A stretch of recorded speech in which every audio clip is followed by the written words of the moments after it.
Assalamualaikum warahmatullahi wabarakatuh. Halo semuanya, perkenalkan nama saya Siti Rasmina dengan NIM 2289240021.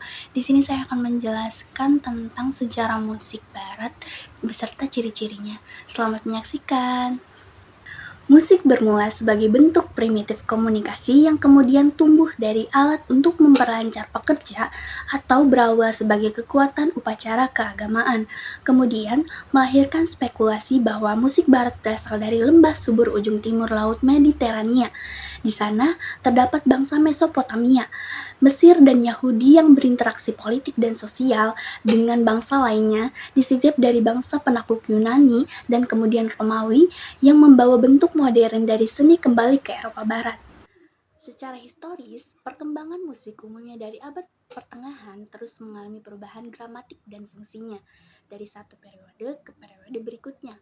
Otomatis terjadi perubahan bentuk, gaya, karakteristik, struktur harmoni, nilai estetis, dan fungsi musiknya. Berdasarkan sejarahnya, setidaknya ada beberapa periode musik dan memiliki gaya tertentu yang signifikan dan berkontribusi pada musik di era sekarang. Berikut adalah sejarah perkembangan musik barat. Yang pertama, zaman abad pertengahan. Abad pertengahan adalah zaman antara berakhirnya kerajaan Romawi 476 Masehi sampai dengan zaman reformasi agama Kristen oleh Martin Luther pada tahun 1572. Perkembangan musik pada zaman ini disebabkan perubahan dunia yang semakin meningkat sehingga menyebabkan penemuan-penemuan baru dalam segala bidang termasuk dalam kebudayaan. Salah satu perubahan musik adalah tidak lagi dititikkan kepada kepentingan keagamaan, tetapi dipergunakan sebagai sarana hiburan. Perkembangan selanjutnya adalah terjadi perbaikan tulisan musik dan dasar teori musik yang dikembangkan oleh Luis de Arezzo pada tahun 1050. Dua, musik zaman Renaissance. Masa Renaissance atau Renaissance adalah zaman setelah abad pertengahan. Renaissance artinya kelahiran kembali. Pada zaman ini, musik piano dan organ sudah dikenal sehingga muncul musik instrumental di kota Florence. Berkembang seni opera dengan musik instrumentalnya. Berikut ciri-ciri musik Renaissance. Yang pertama, berkembangnya musik akapela. Yang kedua, banyak perubahan tempo dan dinamik yang tajam namun melodi lagunya musik masih pendek. Yang ketiga, bentuk lagu motet, misa, dan fantasia. Yang keempat, mulai dikenalnya alat musik orgel dan piano. Yang kelima, sifat kebersamaan menurun dan sifat egoisme dalam permainan musik mulai menonjol. Yang ketiga, musik zaman barok. Istilah barok berasal dari bahasa Italia barocco yang artinya eksentris atau aneh. Musik pada zaman ini dianggap zaman yang sangat rumit dalam berbagai hal, mulai dari melodinya, bentuk komposisinya, dan warna musiknya.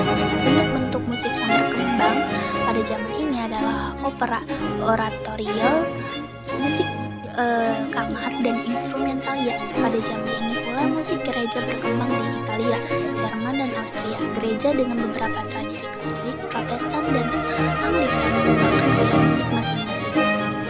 Ciri-ciri musik zaman barok. Yang pertama, pada media penyajian alat-alat musik yang digunakan dalam orkestra atau pentas seni adalah violin, viola, dan alat musik klarinet. Yang kedua, karakter melodi pada zaman ini selalu mengalir, tegas, cenderung lebih lincah, dan banyak menggunakan ornamen. Yang ketiga, ada dinamik forte dan piano. Yang keempat, pemakaian nada hias dan penggunaan tanda dinamik yang sangat dominan. Yang kelima, musik opera mulai berkembang dan munculnya oratorio. Yang selanjutnya, musik zaman klasik. Zaman klasik ditandai dengan kembalinya gaya seni yang memperlihatkan kaidah-kaidah formal dalam mencapai kesempurnaan. Musik zaman klasik merupakan reaksi atas zaman barok. Nah, berikut ciri-ciri musik zaman klasik. Yang pertama, menantang gaya barok yang terlalu kaku dan terlalu emosional. Yang kedua, lebih bebas namun mudah dimengerti. Yang ketiga, melodinya jelas dan ornamentasi lebih lincah dan halus. Yang keempat, iringan musiknya tidak ada karakter jumlah suara. Yang kelima, ditunjukkan terutama kepada penggemar musik dan bertujuan untuk menghapus secara lebih bermutu. Selanjutnya, musik zaman romantik. Musik romantik sangat mementingkan perasaan yang subjektif. Musik bukan saja digunakan untuk pencapaian keindahan nada, tetapi juga digunakan untuk mengungkapkan perasaan. Oleh karena itu, dinamika dan tempo sangat banyak dipakai. Di masa ini, musik mendapat perhatian yang cukup baik dan dianggap sebagai bidang yang cukup penting oleh berbagai kalangan.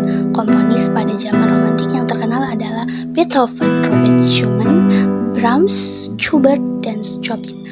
Berikut ciri-ciri musik zaman romantik. Yang pertama, banyak muncul komposisi yang singkat atau pendek yang dimainkan dalam format kecil. Yang kedua, harmoninya lebih variatif dan mulai meninggalkan ilmu harmoni klasik. Yang ketiga, melodi bersifat dominan di dalam komposisinya. Yang keempat, ritme cenderung lebih bervariasi dan kompleks. Yang kelima, warna suara lebih kaya variasi dan lebih ekspresif. Yang keenam, jangkauan nada, dinamika, dan tempo juga semakin luas.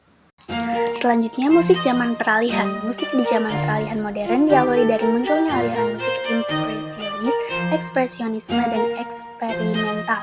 Gaya ini berciri tidak teratur serta menekankan kesan yang kuat bagi para pendengar. Claude Debussy adalah pelopor aliran musik impresionisme yang karyanya tidak hanya dari nada-nada diatonis tapi juga memasukkan nada pentatonis. Ia juga memasukkan nada-nada pentatonis yang tidak lazim dalam eksperimen musiknya. Selanjutnya, musik zaman modern. Musik zaman modern selalu berkembang dan ada pembaruan seiring berkembangnya zaman. Ia juga bersifat universal sehingga semua orang dapat dengan mudah mengerti, memahami, dan menikmati musik modern tersebut. Komponis yang mengawali berkembangnya musik zaman modern antara lain: yang pertama Claude Debussy, yang kedua Béla Bartók, yang ketiga Maurice Ravel, yang keempat Igor Fedorovsky, yang kelima Benjamin Britten. Selanjutnya, musik kontemporer. Perkembangan musik kontemporer saat ini adalah hasil dari evolusi berpuluh-puluh tahun yang lalu hingga awal abad ke-20 dimulai.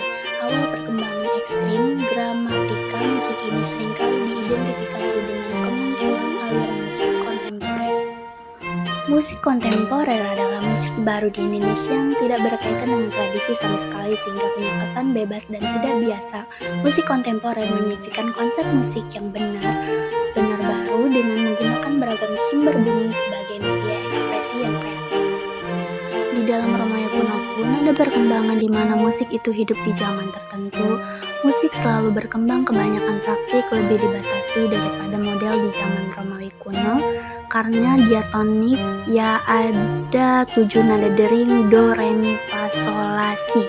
Misalnya telah menjadi struktur standar kromatik dan harmonik. Sistem Yunani akibat lahir konsep baru, rangkaian nada dengan durasi sama, yang lebih ditentukan oleh aksentuasi atau tekanan ketimbang durasi penemuan warisan.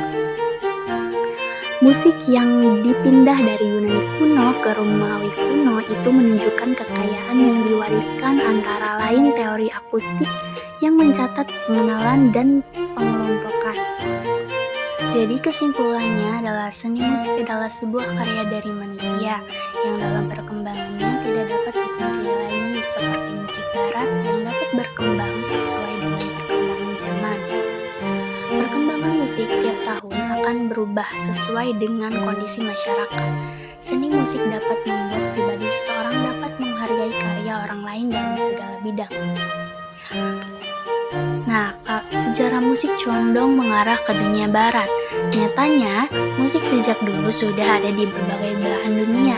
Di daratan Tiongkok, persisnya di Provinsi Hubei, ditemukan alat musik kuno yang diperkirakan telah ada sejak tahun 433 sebelum Masehi.